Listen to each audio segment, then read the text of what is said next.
Hello students, let's try to solve this particular problem from IIT JAM 2021. This is MSQ multiple select type problem and this is from mainly wave and oscillation part. And here we will discuss all about the concept of damping or damped oscillation. So in the problem there is one differential equation is given and it is said that solution is oscillatory in nature and it is given that alpha and beta are constant and gamma is going to increase. So what will happen to uh, to the damping part as well as oscillatory part? So let's try to analyze all this concept. And before going to analyze this concept, what we will do, we will just divide alpha in all sides such that we can have coefficient 1 for the second order. And so this will be equivalent to d square y dt square plus beta upon alpha dy upon dt plus gamma upon alpha y is equal to 0. So let us try to make it little bit more cleaner. So in general, this part is all about the damping part, and this is all about the restoring part of force. So we can put that gamma upon alpha is equivalent to omega naught square. And we can put beta upon alpha. Beta upon alpha is equal to, let's say, 2c omega naught.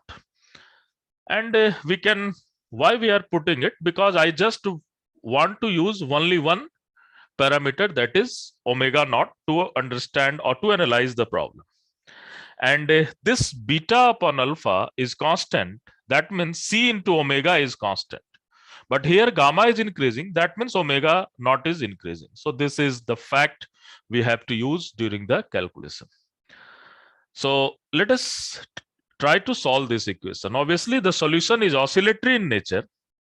So y can be the solution of real part of any complex function. And I can assume that this complex function is e to the power I omega t. And if I will get the value of omega, then I can easily get the solution. So obviously, this should satisfy this particular equation.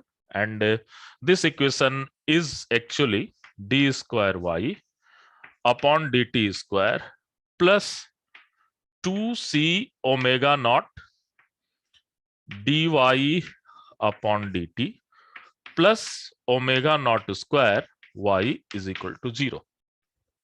And let us try to put this particular value. Then what will happen? This value is omega square, and e to the power I omega t will be common. So I am just writing directly. And here we have to only differentiate once. So this value is plus I omega, and this value 2c omega naught, and e to the power I omega t is also there. So you can take it outside, and plus omega naught square, and you can take y is equal to this value, and here is e to the power I omega t is equal to 0. Obviously, this part is not 0. So this is going to 0. This is non-trivial solution.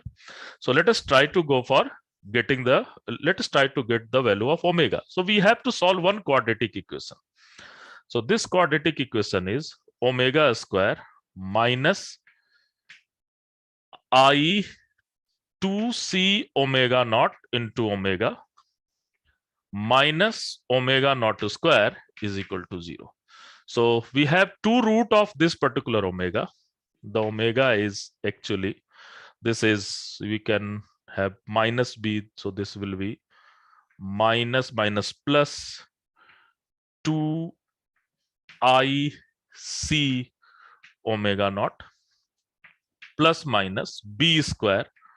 So when we are taking this b square, then minus plus, this will be minus sign. So minus 4c square omega naught square minus 4ac. So this will be minus and 4ac. So minus minus plus 4 into omega naught square upon 2a. So a is 1. So this will be 2. So we have arranged this particular number in a very nice way such that everything will come in term of omega and c. So this 4 will gone. So we have omega as I c omega naught plus minus, and here we have 4 omega naught square, and this 4 can be cancelled out with this 2. So omega naught square minus c square omega naught square. So this is my value of omega.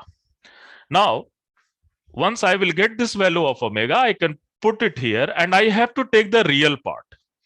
So when I will take the real part, then I can get this solution as, so I am just removing this part. This is not needed and this is also not needed. So the solution is all about real part of e to the power I omega t.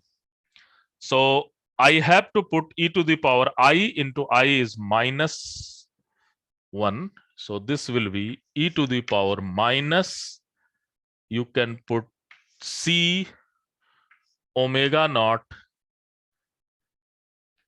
This value is there. So this value is for coefficient. This is damping part. And there is oscillatory part. So e to the power, we can have plus minus I. And here we have omega naught square minus c square omega naught square. So we have to write the real part of this. So this is real. Only this, the real part of this is cos function. So why it is oscillatory in nature. So real part of this is e to the power minus c omega naught t, and this will be cos, and we can put, and t is also here. So we can put here omega naught square minus c square omega naught square t. If you want, you can take omega naught outside this bracket also. So there is not any problem, but we are taking c omega naught as our new parameter. So we can analyze into this manner. Now let us try to go for analysis of this particular thing. So first let's go for the damping part, the decaying part. So this is decaying part. And here beta upon alpha is constant. That means c into omega is constant. So it will always remain constant. C into omega is constant. So it will always remain constant. And look at the oscillatory part. So in the oscillatory part, c into omega naught is constant. So c omega naught is constant. And gamma is increasing. So omega is also increasing. So if this value is increasing and this will remain constant, that means this particular value is continuously increasing. So what will happen? So what is meaning of that? That the oscillatory part have higher and higher frequency as we are increasing the value of gamma. Because this is constant and this is continuously increasing. So your answer is that amplitude part will remain constant, but the oscillation part is going to increase. So my answer is amplitude part, amplitude will remain constant in sense of same value of decaying. So this is not constant actually, this is decaying with the same rate. So amplitude part will decaying with same rate, but frequency of oscillation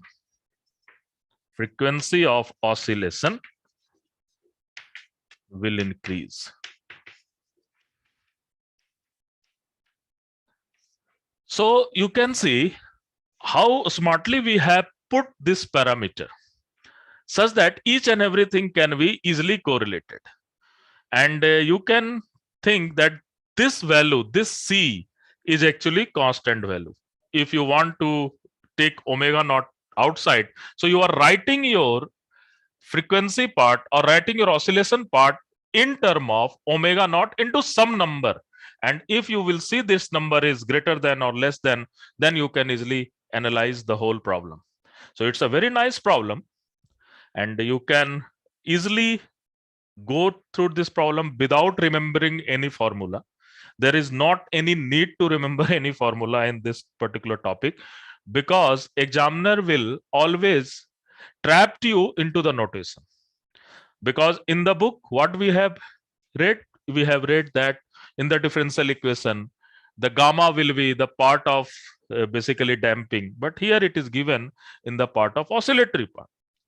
So always try to solve this type of problem with the first method, with the basic method, such that there should be not any confusion. Okay, thank you.